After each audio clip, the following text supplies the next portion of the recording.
like it's 1999, the last time the New York Knicks were in the NBA Finals, as they are 2 games away from getting back there, 2 wins away after a 109-93 victory last night. They're 9th in the row in the postseason over the Cleveland Cavaliers. All right, it's done. Lola, Michelle Smallman, Chris Canty, I'm calling with you. It's done. It is done. The Knicks are going to the finals. Done, done, done. Good morning, everybody. Nobody's arguing with me. You said the Knicks are going to the finals? Yeah. The Knicks are going to win the finals. Okay. Now that's just a step you don't cross. No, it's not. No, it's not. Well, what's going on in the Western Conference with those teams literally limping to the finish line? Wait, is this the earliest pre-take? The Knicks are going to win the chip.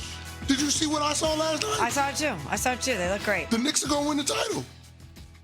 You heard it here first, folks. You heard it here first. Can you imagine a summer in New York City when the Knicks win the chip? Buckle up. The Knicks win the chip. After the longest Bobblehead winter. Brunson coming through. I really, for him, I would love to see Jalen Brunson be the guy to do it for the Knicks. There's just no good answers to stop him. There just aren't. The Cavs did everything they could. We said they need to send more double teams at him. Well, guess what? They did that last night. Yeah. They sent a ton of double teams at Jalen Brunson. Guess what? It didn't matter. The dude set a playoff career high with 14 assists. 6 of those 14 assists came off of double teams from the Cavs. He was killing them, Smalls. He had 2 points at halftime, and he finished with 19 points. This dude in the second half scored or assisted on 39 of the 56 Knicks points in the half. That was outstanding by Jalen Brunson. He can give it to you any way you want it. He can do it with being the catalyst and scoring the basketball at a high clip, or he can distribute and get others involved. And last night was a game where he did the latter and the others made shots. So kudos to them. Last night, in my mind, will forever and always be the Josh Hart game. Absolutely. I thought he was outstanding in terms of having the mental toughness to bounce back from an abysmal Game 1 performance, to start off 0-3 from three-point land and to finish 5 of 11. He had 2 huge threes at the end of the second quarter that let the Knicks finish with a lead at halftime. He had 2 huge threes that capped an 18-0 run midway through the third quarter, and at that point, it was game, set, match. Josh Hart was absolutely phenomenal. Pretty much everybody in the starting lineup for the Knicks played really well last night. But to me, Josh Hart is the one that stands out. No pun intended. His heart embodies everything that this team wants to be about. Yeah, I felt like the Cavs were saying, we're not going to let Jalen Brunson beat us. And Josh Hart was like, okay, I will. Hand raised. Tap me in. I got you. But you're ready to go there already, CC? Yeah. I'm ready to go there. Even though I know injuries are obviously the big storyline coming out of the West, but even though San Antonio's banged up, you're ready to do that if Wemby advances. You're ready to do that if the depth of Oklahoma City and Shea advance. Well, do the Oklahoma City Thunder have depth? We don't know what's going to happen with J-Dub. We don't know what's going to happen with A.J. Mitchell. Do they have depth?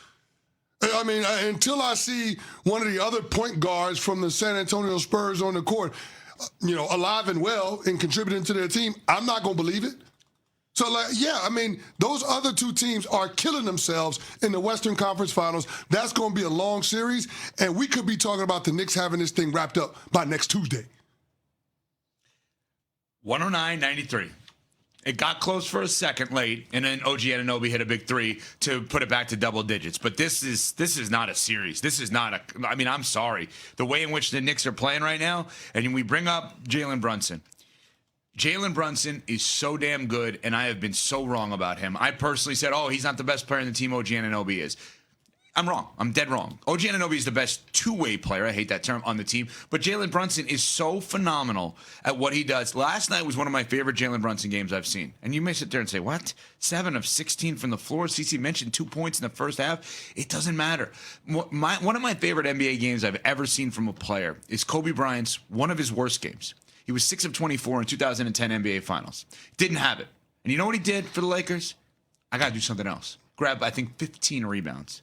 When you are a superstar player and you don't have your shot going, you figure out something else to do. What Jalen Brunson figured out last night is, I'm going to go get my roommate, the roommate's pod. I'm going to get him points. 14 assists. That's what you do when you're a superstar. So all of the terrible takes that I personally have had about you can't have a guy like Jalen Brunson as the best player on your team win a championship. You can't have someone of his size win a championship. You can't have someone that is not a great defender win a championship as your best player. I have been dead wrong about Jalen Brunson. Egg on my face. He looks awesome out there. And I apologize, Jalen Brunson, because you are unbelievable in what you've done. Unbelievable. And this is no longer a series. I'm sorry. The Knicks are kicking their butt. So the fans at MSG had it right at the end of the game. Knicks in four. Knicks in four. Knicks in four. They had it right. I'm so we'll get to the Cavs point. I'm so disappointed in the Cavs right now. I'm sorry. Like You're disgusted. You are. I'm looking You're at scrunching your face. My goodness. I'm a face All scruncher three today. of your chins are balled up. Like, what is going on? You're appalled. Right? What kind of comment is that? How many, It's true. 5 minutes in. I'm you're sitting going there I looking have at a him. third chin now? What are we doing here? Thank you, Wendy. Let's hear from Josh Hart. Sacrificing for the greater good, as he's always done his entire career. There may not be a bigger winner that's never won anything than Josh Hart. Let's take a listen to him postgame. We don't really care who gets the shine, the shots, the minutes, those kind of things. We're focused on winning. And I think everyone is willing to sacrifice their own personal agendas or performance for the betterment of the team. And when you have a group of guys that do that, sky's the limit. And I think sometimes it's human nature to think about your own individual performances. And I think if we do that at all, we have enough camaraderie to hold each other accountable. So I think that's the biggest thing with us is we're willing to sacrifice and we're able to hold each other accountable. Yeah, I got to disagree with Josh Hart. Not everyone's that way. You're that way. Josh Hart's that way. This team is that way. This team is that way. And I can't help but think, in listening to what he said, after being benched in game one, he didn't like it, but he's willing to do whatever it takes to win. Last night during the game, Karl Anthony Towns said it's Hart's willingness to sacrifice that makes him so special to us, meaning the Knicks team. Hearing what he had to say, Josh Hart being a post-game, he called himself a servant to his teammates, to that locker room. I can't help but go to the place of think about the bet that Leon Rose made on the Villanova culture and importing that. They had Jalen Brunson, getting Josh Hart, making the move to bring over Mikal Bridges. Three of the key ingredients that Jay Wright was working with when that team was contending for titles. And I know Stephen A. always talks about the hefty price that the Knicks paid in order to bring over Bridges, who I thought was great last night. And maybe it wasn't just an investment in the player. Maybe it was an investment in the culture of the team. Having that element in your locker room, listening to what they're saying,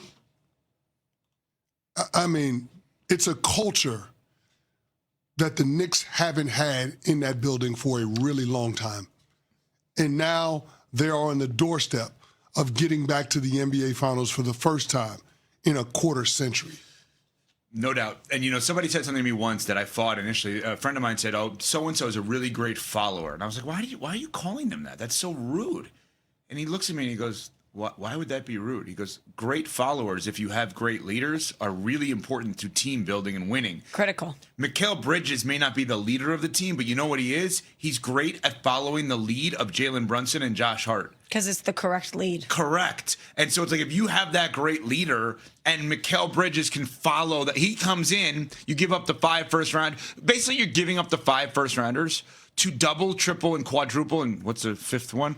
Down on Jalen Brunson as the face of the team, which I did not think was smart, and it's brilliant because we want more guys who are going to follow what they're doing here, and I think that's exactly what they've done. Mikal Bridges, if you look at him as he needs to be the leader, he needs to be the best player because they give up 5 picks. No. He needs to continue the following of the leader and show other people how you can follow that leader. Not to make this an anti-Daryl Morey thing, which I know Go you ahead. would love. Chemistry is important. Thank you, Smalls. Chemistry is critical. Culture is critical. And the New York Knicks have it. They have it. And also shout out to Mike Brown, who I think has been excellent. But when you bench Josh Hart, that's a tactical move that you have to make. But you can do things like that knowing that the culture is so sound that everyone is selfless. It's not going to be personal. You have to do in the moment what's the best for your team. And he's just been making a lot of the right moves too. So the Knicks have it going.